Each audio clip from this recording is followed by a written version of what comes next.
தினமலர் நாளிதழில் மாணவர் பதிப்பான பட்டம் இணைப்புதழ் மற்றும் ராஜலட்சுமி தொழில்நுட்ப கல்லூரி இணைந்து நடத்திய மெகா வினாடி வினா இறுதிப் போட்டி சென்னை கலைவாணர் அரங்கில் நடந்தது. சென்னை, திருவள்ளூர், காஞ்சிபுரம், செங்கல்பட்டு மாவட்டங்களில் உள்ள 175க்கும் மேற்பட்ட தனியார் பள்ளிகளில் பயிலும் 50,000க்கும் மேற்பட்ட மாணவர்கள் பங்கேற்ற போட்டியில் டாப் 8 அணிகள் இறுதிப் போட்டிக்கு தகுதி பெற்றன.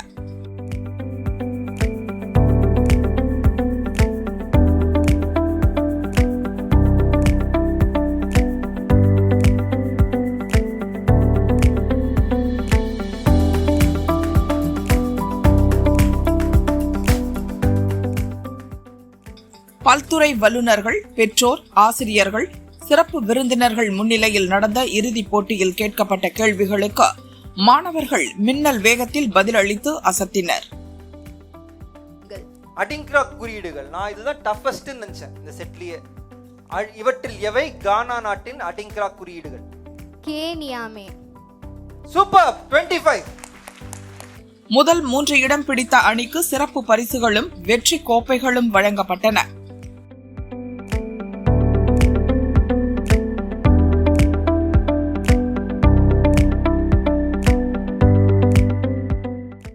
முதலிடத்தை பெற்றிருக்கும் மாணவிகளுக்கு 1,00,000 ரூபாய் மதிப்புள்ள லேப்டாப், ஷீல்ட் மற்றும் பள்ளிக்கான கோப்பை பரிசாக வழங்கப்படுகிறது.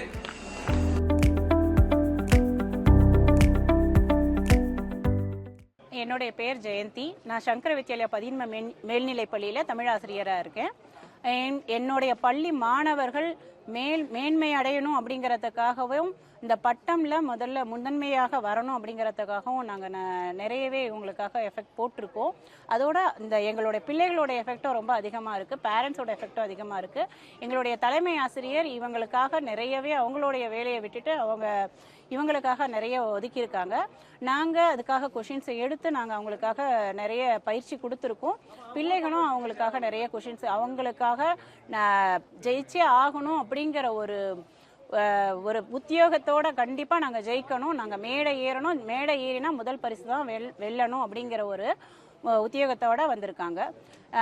பட்டமில் ஜெயிச்சது நாங்கள் ரொம்ப பெருமை அடைகிறோம். எனது பெயர் முருகேஸ்வரி, தமிழாசிரியை. நான் ஊரப்பாக்கம் ஸ்ரீ சங்கர வித்யாலயா 10 மேல்நிலைப் பள்ளியில் தமிழாசிரியை. இப்போ இந்த தினமலர் நாளிதழில் முக்கியமான விஷயங்கள்னு பார்த்தீங்கன்னா எக்கச்சக்கமாக சொல்லலாம். ஏன்னா பார்த்தீங்கன்னா நிறைய அறிவியல் கண்டுபிடிப்புகளாகட்டும், மருத்துவத்துறையாகட்டும், இல்லை புது புது மருந்துகள் கண்டுபிடிக்கக்கூடிய விஷயங்களாகட்டும், அதை தவிர நிறைய வந்து ஜென்ரல் நாலேஜ்னு சொல்லுவாங்க, பொது அறிவுகள்.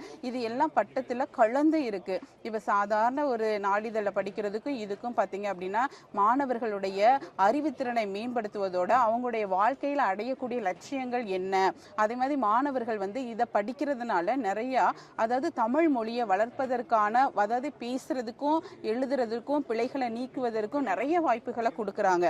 அது மட்டும் இல்லாமல் உலகளவிய நடந்த விஷயங்கள் எல்லாம் கைக்குள்ள கொண்டு வந்து சேர்க்கிறது இந்த பட்டம் தான். அந்த பட்டம் படிக்கும்போது மாணவர்களுக்கு வந்து உலகத்தில் நடக்கக்கூடிய எல்லா விஷயத்தையுமே தெரிஞ்சுக்கக்கூடிய அளவுக்கு அவங்க வந்து என்னது மேன்மை அடைகிறாங்க.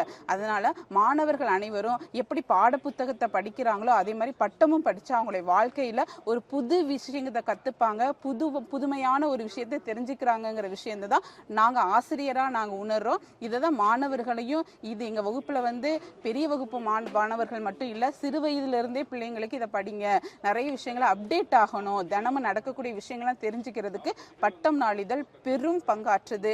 அத்தனை குழுவினர்களுக்கும், அத்தனை நிறுவனத்திற்கும், அங்கே பணிபுரிகிற அத்தனை பேருக்கும் எங்களுடைய நன்றிகள் அப்படிங்கிறத நாங்கள் தெரிவிச்சுக்கிறோம். இன்னும் தொடர்ந்து இதை செஞ்சு நம்மளுடைய தமிழ்நாட்டு மாணவர்களை இன்னும் உலக அளவில் கொண்டு போய் சேர்ப்பாங்க அப்படிங்கிற நம்பிக்கையில எங்களுடைய இந்த வாய்ப்பளித்ததற்கு நன்றி கூறுகிறேன். அடுத்தடுத்த 5 இடங்களை பிடித்த அணியினருக்கு கேடயங்கள் வழங்கப்பட்டன. அவர்களுக்கு அடுத்தபடியாக 25 இடங்களை பிடித்த அணியினருக்கு ஆறுதல் பரிசு வழங்கப்பட்டது. வெற்றியாளர்களுக்கான பரிசுகளை சத்யா ஏஜென்சிஸ் நிறுவனம் வழங்கியது. சிறப்பு பரிசுகளை ஜஸ்ட் பைசைக்கிள்ஸ், டோம்ஸ் நிறுவனங்கள் இணைந்து வழங்கின. நிகழ்ச்சியில் பங்கேற்றவர்களுக்கு கீதம் வென் உணவகம் சார்பில் மதிய உணவு வழங்கப்பட்டது. மாணவர்களின் பாதுகாப்பு கருதி வடபழனி சூர்யா ஹாஸ்பிட்டல் சார்பில் டாக்டர்களுடன் கூடிய ஆம்புலன்ஸ் தயார் நிலையில் வைக்கப்பட்டது.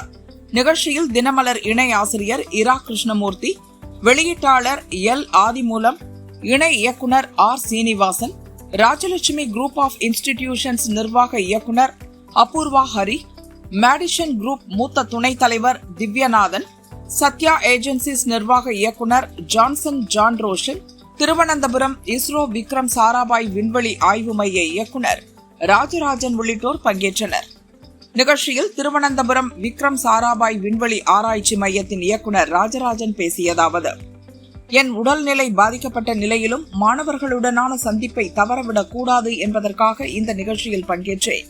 கடந்த தலைமுறையினரை விட இளம் தலைமுறையினர் மிகவும் வேகமானவர்கள் என்பதை இந்த வினாடி வினா போட்டி உணர்த்தியுள்ளது. நான் 40 ஆண்டுகளாக இஸ்ரோவில் பணி செய்கிறேன். இன்றைய தலைமுறை இளைஞர்களோ 4 ஆண்டுகளுக்கு மேல் ஒரு நிறுவனத்தில் பணி செய்வதில்லை. அதற்கான அவசியமும் இல்லை. முன்பெல்லாம் ஏதோ ஒரு வேலை கிடைத்தால் போதும் என்றிருந்தது. பின் நிரந்தர வேலை வேண்டுமென நினைத்தனர். தற்போது தாங்கள் படித்ததற்கேற்ப தங்கள் விருப்பத்திற்கு ஏற்ற வேலை வேண்டும் என இளைஞர்கள் நினைக்கின்றனர். 2040 விண்வெளித்துறையில் புதிய சாதனைகள் படைப்பதற்கான ஏற்பாடுகள் நடந்து வருகின்றன. அதற்கான ஒப்புதலை பிரதமர் மோடி அளித்துள்ளார். எனவே 2040 இந்திய மனிதன் விண்வெளியில் நடப்பான். எதிர்கால உலகம் இந்தியாவை நோக்கி திரும்பும். அதற்கான பணிகளை பிரதமர் மோடி முடுக்கிவிட்டுள்ளார். இந்திய இளைஞர்கள் பலருக்கு வேலை தரும் தொழில் முனைவோராக உருவெடுக்க வேண்டும். அதுபோன்ற சாதனைகளை படைக்க பட்டம் நடத்தும் வினாடி வினா போட்டிகள் போன்றவற்றை மாணவர்கள் பயன்படுத்திக் கொள்ள வேண்டும் என அவர் பேசினார். எல்லா இடத்துலையும் நான் பார்ப்போம், ஒவ்வொரு ஜெனரேஷனாக வருவாங்க. There is 1980s kids, 90s kids, 2000 millennium kids, 10 kids, now 2020 kids. எல்லாமே வித்தியாசமாக இருக்கும்.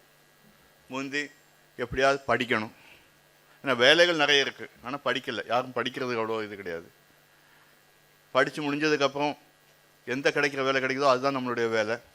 அது 90s 80s 90s எந்த இடத்துல வேலை பார்க்கணுன்னு ஒரு சூஸ் பண்ண ஆரம்பித்தோம். கொஞ்சம் எந்த இடம் இல்லை, எந்த துறையில். 2000 எந்த இடத்துல வேலை பார்க்கணுன்னு தீர்மானித்தோம். 2010 எப்போ வேலை செய்யணும்னு தீர்மானித்தோம். 2020 வேலை நம்மளை தேடி வரணுங்கிற மாதிரி தீர்மானிக்கிறோம். இவ்வளோதான். காலகட்டம் தேவையாக இது ரொம்ப மாறிட்டே இருக்கும். முந்தைய காலம் மாதிரி 30 வருஷம் 40 வருஷம் ஒரே கம்பெனிலேயோ ஒரே துறையிலையோ வேலை செய்த காலம் மாறிவிட்டது. இப்போ எல்லாமே 4 வருஷம் 5 வருஷம் தான் வேலை பார்ப்போம். தப்பு ஒன்றும் கிடையாது. எதை பற்றியும் பயப்படாதீங்க. ஏன்னா இன்றைய சமுதாயம் உங்கள் மாணவ மாணவி உங்களுக்கு தான் சொல்கிறேன், அறிவியல் அப்படியே ரொம்ப ஃபாஸ்ட்டாக போயிட்டுருக்கு. முந்தி ஒரு 10-12 வருஷத்துக்கு ஒரே மாதிரி இருக்கும், அப்புறம் தான் மெதுவாக மாறும். ஆனால் இப்போ வித்தின் 3-4 இயர்ஸ் அந்த டெக்னாலஜி அப்டேட்மெண்ட் நடந்துகிட்டே இருக்குது. மொபைல் ஃபோன் ஆப்பிள் கூட 1 10 4 to 5 to 6 எல்லாம் 2 வருஷம் 3 வருஷம் ஆச்சு. இப்போ 8 மாதம். அந்த ப்ரெஷர் சிப்பில் எடுத்திங்கன்னா 180 நேனோ 500 நேனோ 180 நேனோ. நான் சொல்கிறது தான் அறிவு, அந்த ஸ்பீடு. இன்டர்நெட் வந்த காலத்தில் 24 kbps 128 kbps 256 kbps 512, அப்புறம் தான் 1 MB 2.4 MB 10 MB ஸ்பீடு. இப்போலாம் 10 MB ஸ்பீடு வேணால் எல்லோரும் சிரிப்பீங்கல்ல வீட்டில் கேட்டிங்கன்னா. இப்போலாம் எனக்கு 100 Mbps ஸ்பீடு 30 Mbps ஸ்பீடு அது மினிமம் வேணும். அமெரிக்காலாம் போனால் 1 Gbps ஸ்பீடு தான் இருக்கும். ஸோ இதெல்லாம் தொழில்நுட்பத்தில் திறமையோடையும் அதோடைய எவ்வளோ எக்கனாமிக்கலாக கொண்டு வர முடியும். இது எதுக்கு நான் சொல்ல வரேன்னா, இந்த டேட்டா ப்ராசஸிங் வாங்க இதுக்கு பேர். நம்ம Kamakoti sir IIT Madras director ரொம்ப நல்லா சொல்லுவார். இந்த டேட்டா அனலிஸ்ட் டேட்டா ப்ராசஸிங். நீங்கள் உலகத்தில் உங்கள் கண்ணு முன்னால் நிறைய டேட்டா இருக்குது. உங்களால் நினச்சி பார்க்க முடியாத அளவுக்கு டேட்டா இருக்குது.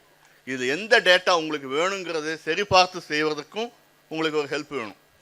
அதை உங்கள் அறிவு கூர்மையை நீங்கள் வளர்த்துக்கிட்டே போய் அதை செய்யணும். அந்த இடத்துல தான் டெக்னாலஜியை நீங்கள் நல்லபடியாக யூஸ் பண்ணிங்கன்னா உங்களுக்கு பிடித்தமான துறைகளில் நீங்கள் உங்கள் கவனத்தை செலுத்தி மேலே போக முடியும். இன்றைக்கி இந்த துறையில் தான் வேலை வாய்ப்பு அதிகம், இந்த துறையில் கிடையாது அப்படிலாம் கிடையவே கிடையாது. நான் எடுத்துங்க, இப்போ ஸ்பேஸ் எடுத்துங்க. நான் மெக்கானிக்கல் இன்ஜினியரிங் படித்தாலும் சரி, எலக்ட்ரிக்கல் படித்தாலும் சரி, சிவில் படித்தாலும் சரி, மெடிசின் படித்தாலும் சரி, துறையில் வேலை இருக்குது. ஏன்னா இப்போ மனிதர்களை விண்வெளிக்கு அனுப்புறதுக்கான வாய்ப்புகள் எல்லா கண்ட்ரியும் செய்யும் போது நம்ம இந்தியாவும் செய்கிறோம். விண்வெளியில் நிறைய ஆராய்ச்சிகள் செய்யலாம். அதில் medicine is one important aspect. Agriculture, molecular physics, reactions, chemical reactions, பல துறைகளில் செய்யலாம். ஸோ என்னது ஸ்பேஸுங்கிற ஒரு துறையில் பல இடத்துல இருக்க வேலைகள் வாய்ப்புகள் இருக்குது. இது முன்னாடி அக்கௌண்ட்ஸ், ஃபினான்ஸுக்கும் பெரிய வேலை இருக்குது.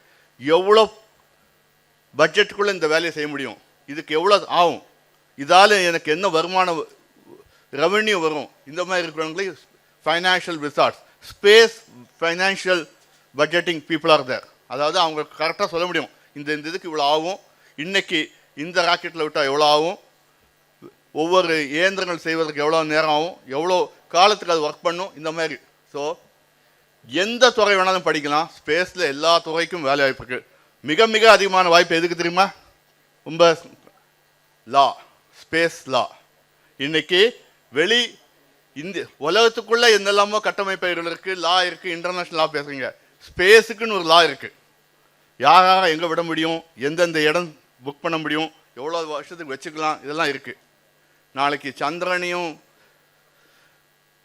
சுக்கிரனையும் பார்க்க ஆரம்பித்தோம்னா, செவ்வாயையும் பார்க்க ஆரம்பித்தோம்னா, நாளைக்கு அந்த இடத்துக்கும் நம்ம உரிமை கோடுவோம். ஸோ அது எந்த கோர்ட்டில் போய் போடுவீங்க?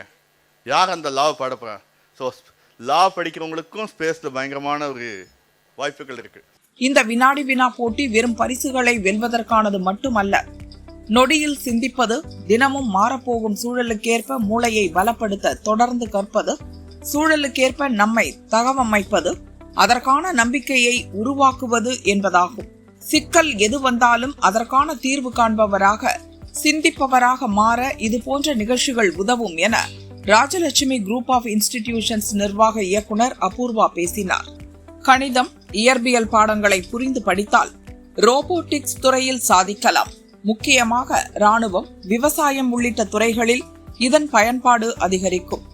சீனா, ஜப்பானுக்கு நிகராக ரோபோட்டிக்ஸ் துறையில் நாமும் முன்னேற வேண்டும் என ஆஸ்திரேலியாவைச் சேர்ந்த தனியார் நிறுவன தலைமை செயல் அதிகாரி பிரகாஷ் பழனி பேசினார்.